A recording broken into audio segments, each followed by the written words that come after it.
घर घर का श्रृंगार, प्रेम सनातन।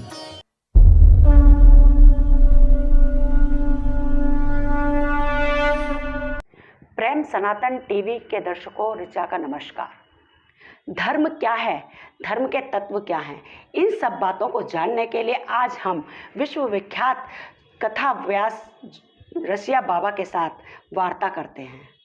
हजारों हजार गोपिकाओं के साथ रास रचाते कान्हा, पायल की सुमधुर आवाज और बंसुरी की तान के साथ ब्रज क्षेत्र प्रेम की भूमि कहा जाता है।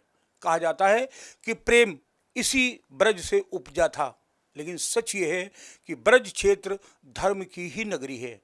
कुरुक्षेत्र के मैदान में भगवान श्री कृष्ण ने अर्जुन को उस समय धर्म का ज्ञान दिया था जब अर्जुन ने गांडी उठाने से मना कर दिया था।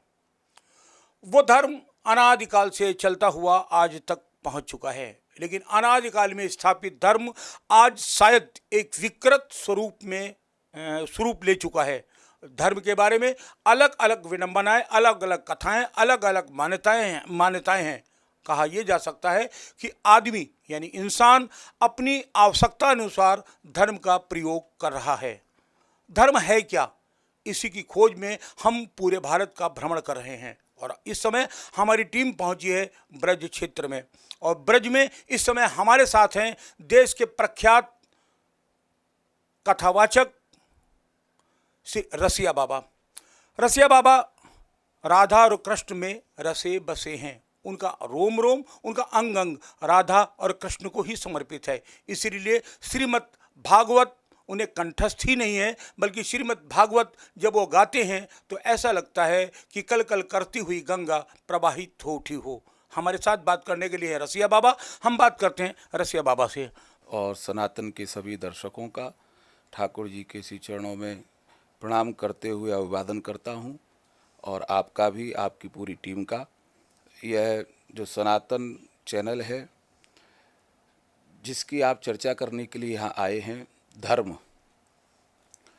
जैसा कि आपने कहा कि बहुत समय व्यतीत हो गया, धर्म में विकृति आ गई। वस्तुतः धर्म कभी विकृत हो नहीं सकता। विकृति आई है धर्म को धारण करने वालों में, क्योंकि धर्म धारण करने की वस्तु है, उसको स्वीकार किया जाता है। किसके लिए? सहजानंद के लिए, भगवत प्रीति के लिए, भगवत प्राप्ति के लिए। ये कोई जोर जबरदस्ती की वस्तु नहीं है। आज जो विकृति हम लोगों में आई है उसका कारण भी यही है कि पहले धर्म के प्रति सहज प्रीति होती थी। चूँकि अब कलयुग है तो सहज प्रीति हम लोगों की अन्यान मार्गों की ओर बहुत हो गई है। धर्म के प्रति अब हमको लोगों को खींच करके लाना पड़ रहा है कि ये हमारा शाश्वत है, यहीं हमको जीना है, यहीं मरना है, यहीं से हम जन्मे और यहीं पर हमको पहुंचना है, ये बताना पड़ रहा है। उसका कारण है कि पहले भारत की बातें बाहर जाती थीं और उनका लोग अनुमोदन करते थे, लेकिन चूंकि अब इतना ज़्यादा मीडिया का और सबका प्रभाव हो गया है कि बाहर की चीज़ें यहाँ ज़्यादा आ रही हैं। उनको देख करके, उनका श्रवण करके लोग उस ओर ज़्यादा भाग रहे हैं। इसलिए हम लोगों को कुछ ज़्यादा मेहनत करनी पड़ रही है कि हमारे ही लोगों को अपनी ही चीज़ बताने के लिए, अपना समझाने के लिए इतना प्रयास करना पड़ रहा है।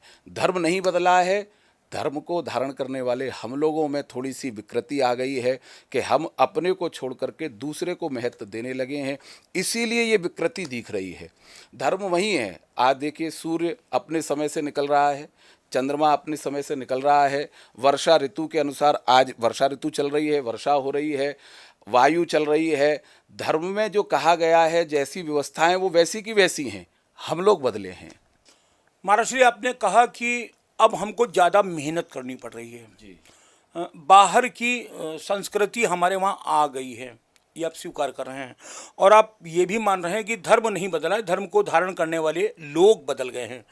इसका मतलब है कि हमारी वो पिछली जो पादान थी, यानी हमारी पहले की जो पीढ़ी थी, वो कहीं ना कहीं कमज़ोर थी। जिसके कमजोरी के कारण हम इतने कमज़ोर रहे कि हमारी दरवाजे खिड़की खुले रहे और पश्चिमी बयार हमारे आंगन में अटखेलियाँ करने लगी।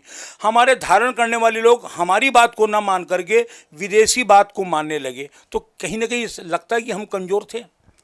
ऐसा है, हमारे पूर्वज कभी ना कमज़ोर थे, ना हैं, और ना उनको कमज़ोर कहा जाएगा। उनकी रखी हुई नींव इतनी मजबूत थी कि आज भी हमारा धर्म इतने अत्याचारों को सहने के बाद, इतने आतताइयों के आतंक को सहने के बाद यथावत है। जबकि अनेकों संस्कृतियां नष्ट हो गईं, ये इतिहास गवाह है इस बात का। और चूंकि ये चीज़ आई कहाँ से, उसका कारण धर्म के जो मार्ग में लगे हुए लोग हैं उनके द्वारा नहीं लाई गई हैं।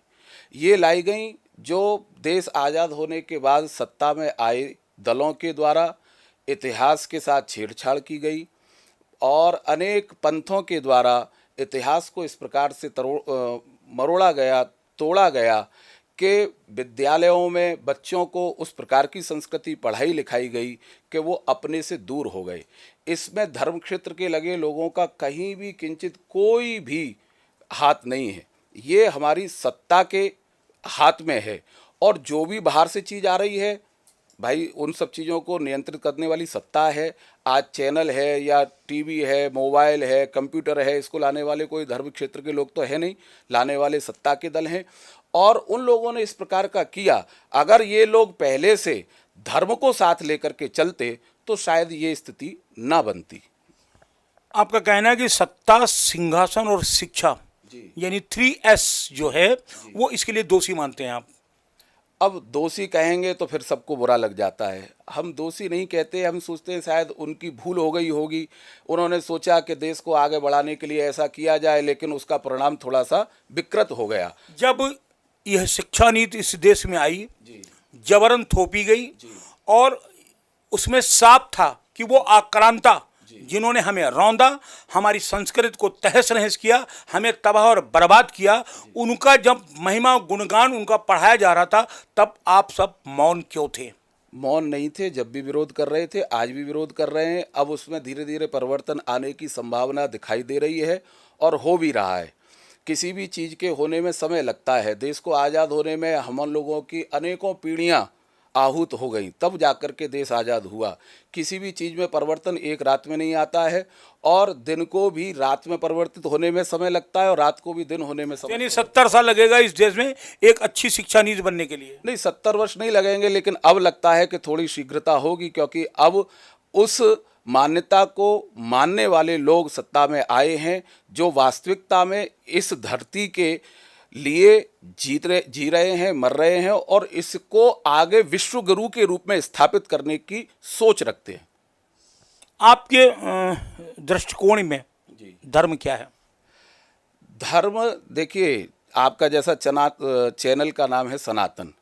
वास्तविकता में धर्म तो सनातन है, जो था है और रहेगा।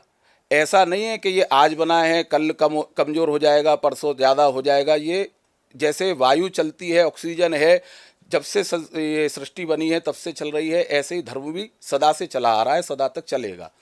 ये हमको अनुशासित करने के लिए, हमको व्यवस्थित करने के लिए, हमारे जीवन को एक अच्छा सर्वांगीण विकास करने के लिए माध्यम है धर्म।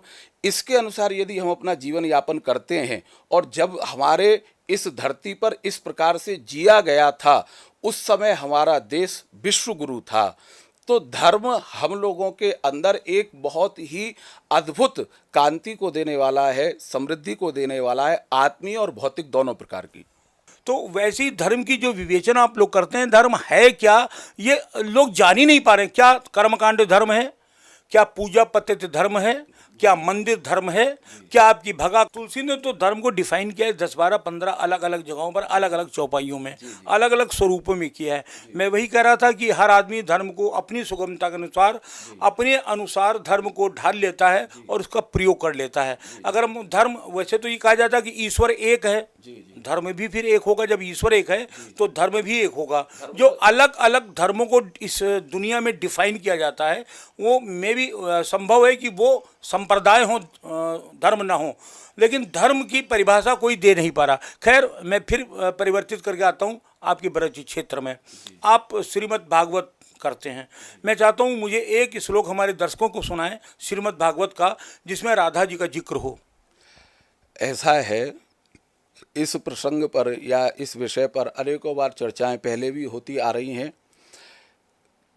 इस विषय को समझने के लिए हमको उस स्तर का शिक्षित होना जरूरी है कि भागवत में राधा नाम कहाँ आया है। स्पष्ट रूप से तो कहीं भी राधा जी का नाम नहीं है, लेकिन यदि आप उस तत्व तक पहुंच जाते हैं तो प्रत्येक श्लोक राधा स्वरूप है, क्योंकि जिस भागवत को परम वीतराग संत सुखदेव जी महाराज ने गाया है वो राधा चरणों के उपासक हैं। तो हमारी शास्त्रीय पद्धति और सनातन परंपरा में यह एक नियम है कि अपने गुरु का नाम नहीं लेना चाहिए, अपने इष्ट का नाम नहीं लेना चाहिए सार्वजनिक तौर पर। अंतर्मन में उसका जप जरूर करना चाहिए, लेकिन सार्वजनिक तौर पर उसको नहीं बोलना चाहिए। तो उसी मर्यादा का ख्याल करते हुए परम वीतराग संत श्री सुखदेव जी महाराज ने स्पष्ट रूप से उसका उल्लेख कहीं नहीं किया, क्योंकि व्यास जी कौन है? वो स्वयं भगवान है। सुखदेव जी कौन है? वो भी भगवान है। तो और जिन्होंने ये भागवत चतुश्लोक की रूप में पहले प्रकट की वो भी साक्षात भगवान है। तो भगवान भी उस मर्यादा को जानते हैं कि इसको कौन गाएगा, उसके ऊपर आगे चल के किसी प्रकार का आक्षेप ना हो। इसीलिए उन मर्यादाओं का सबसे पहले जिसने मर्यादा बनाई है उसको पालन करना है, और फिर जो उस मर्यादा का गान कर रहा है उसको भी पालन करना है। इसलिए उस परंपरा को शुरू से ही ध्यान में रख करके उसको गाया। हमारे पास 4 वेद हैं और ये कहते हैं कि जो वेद कहता है वो धर्म है, वेद जो कहेगा वो धर्म है। हमारे पास 6 शास्त्र हैं, कहते हैं जो शास्त्र कहेगा वो हम उसी के अनुसार, उसी अनुरूप हमें जीना चाहिए। लेकिन शास्त्रों को और वेदों को हमने लाल कपड़े में लपेटकर अक्षर, रोली, चंदन चढ़ाकर मंदिर में उन्हें स्थापित कर दिया है। ठीक है, अब आदमी उसको पढ़ नहीं सकता, आदमी खाली उसको देखता है और प्रणाम करता है। तो आम आदमी सब कैसे जानेगा? क्योंकि जिस समय ये ग्रंथ लिखे गए उस समय पूरे विश्व में संस्कृति ही बोली जाती थी, संस्कृति ही समझी जाती थी और संस्कृत में ही संभाषण किया जाता था।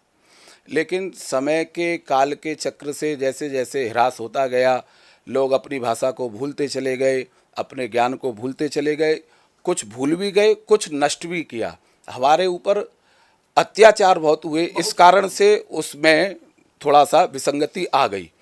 लेकिन इसके लिए हम केवल दोष देते रहें, दोष ढूंढते रहें, उससे अच्छा ये है कि उसको संवारने के लिए समय लगावें और संगठित होकर के उसको जन जन तक पहुंचाने के लिए प्रयास करें। आप भी, हम भी उसको सहज, जैसा आप कह रहे हैं सहज और सरल, धर्म तो सहज और सरल ही है। जैसा मैंने कहा कि धर्म है दया का नाम, दया सबके प्रति होनी चाहिए। तो ये तो सब जानते हैं कि दया, इसको समझाने के लिए कोई शास्त्र पढ़ने की आवश्यकता नहीं है और किसी ग्रंथ को पढ़ने की आवश्यकता नहीं है। और दया नहीं होगी तो हम आपस में लड़ मर करके वैसे ही मर जाएंगे। तो ये धर्म का स्वरूप है। अब कहीं कहीं लोगों ने कट्टरवादिता को इतना ज़्यादा दिखा दिया कि उसके लिए फिर बातें होने लगी। अब उस विषय में जाना नहीं चाहिए। आपके प्रसंग के अनुसार और आपके वक्तव्य इच्छा के अनुसार आप कह रहे हैं कि धर्म को जलेबी की तरीके से कर दिया गया ना। धर्म जलेबी की तरीके से यदि आप कह रहे हैं तब भी अच्छी बात है, क्योंकि जलेबी चारों तरफ से मीठी और रस में डूबी होती है। धर्म भी उसी प्रकार से है, आपको और सबको सुख देने के लिए है।